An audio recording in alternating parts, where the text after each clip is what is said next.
July 18th, Cleveland Browns training camp.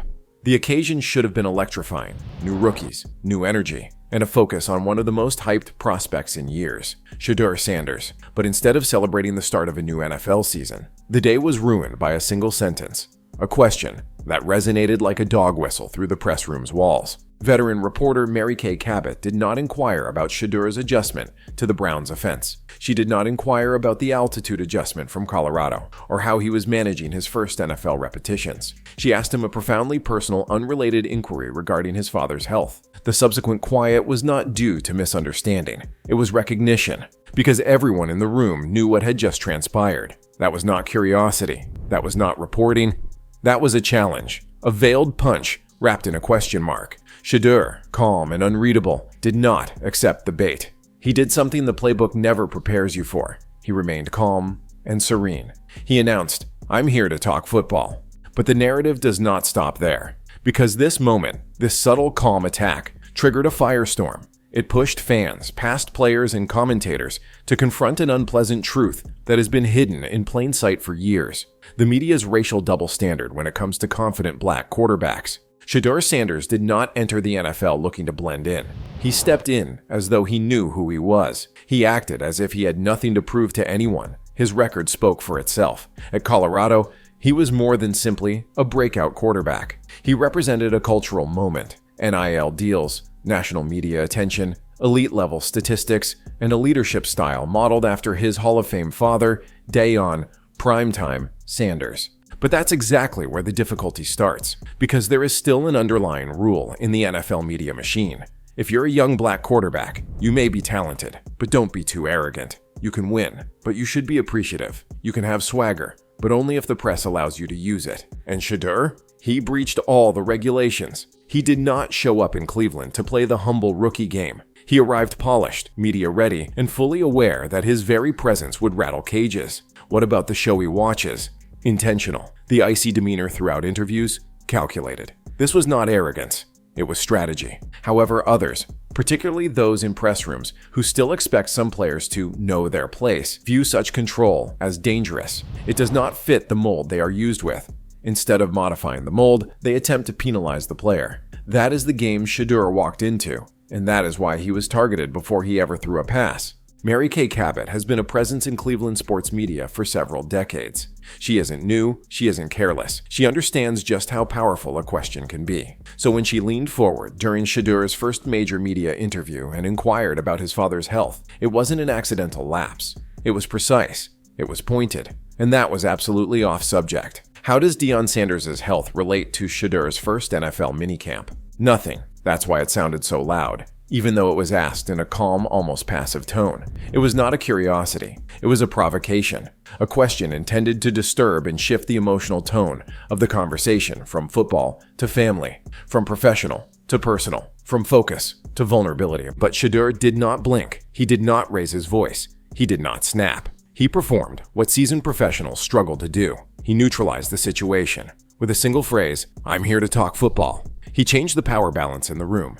And that's when the story really took off, because fans viewing online were not duped. Former players were not silent. Ryan Clark, a respected expert, did not mince words. The opinion was clear. This was not journalism. It was a dog whistle. It was the type of maneuver that black quarterbacks have endured for years. The trap, the tone test, the unstated expectation is to flinch. However, Shedeur refused to cooperate, and that shocked the room more than anything he could have said. The NFL has quietly rehashed the same narrative for decades.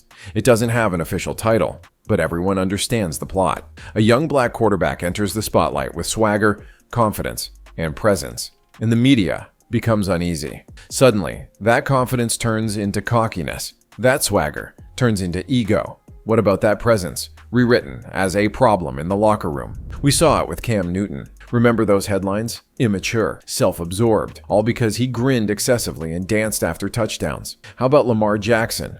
Not polished enough, even if he broke records and won MVP. Jameis Winston? Too playful. Deshaun Watson? Too quiet. There is no winning formula because the rules vary based on who is holding the microphone. Now it's Shedeur Sanders' time. He enters with style, wearing luxury timepieces, maintaining a calm stance, and providing prepared responses. There was not a single misstep or tantrum, but instead of being composed, he is seen as arrogant.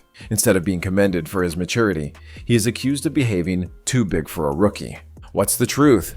Shedeur is doing everything that every white quarterback with swagger gets complimented for. Imagine Baker Mayfield or Joe Burrow walking up with the same feeling. Suddenly, it's swagger, leadership, and grit. But Shedeur does it with attitude. Ryan Clark saw through it right away. He didn't mince words. He termed it coded, a technique to modify perceptions before Shedeur has a chance to speak for himself. And the worst part, it works. It sticks. Because the public has been conditioned to perceive black confidence as a danger. To be clear, Shedeur Sanders' slide to the 5th round of the 2025 NFL Draft was not a surprise. This was a red flag. Most mock drafts projected him in the late 2nd or early 3rd round. His statistics were excellent. His leadership is unchallenged. What's his media profile? Unmatched for a collegiate athlete. So why the drop? Ask around and the rumors become louder. He rubbed some teams the wrong way. He's too into himself. He's too much like Deion. Is it too much like Deion? That phrase alone tells volumes. Deion Sanders is a Hall of Famer, media titan, and head coach who transformed Colorado's football program in one season. So being too much like Deion isn't a weakness, but a danger. A warning that confidence and charm are harmful when they come from someone who is unwilling to conform to convention. Then followed the lawsuit. A fan filed a $100 million lawsuit against the NFL, claiming racial discrimination and a systematic conspiracy to devalue Shedeur's draft stock. The lawsuit alleged that behind closed doors, certain team executives conspired to devalue his stock, not based on performance, but on perception. And while the case is still ongoing, what is more startling is the media's silence on it. Where were ESPN's headlines? Where was all the investigative journalism? Nowhere. It's simpler to ignore than to recognize that one of the league's most promising young black quarterbacks may have been blackballed before his career even began. The 5th round pick was not about value. It was a warning. Fans aren't buying the excuses anymore.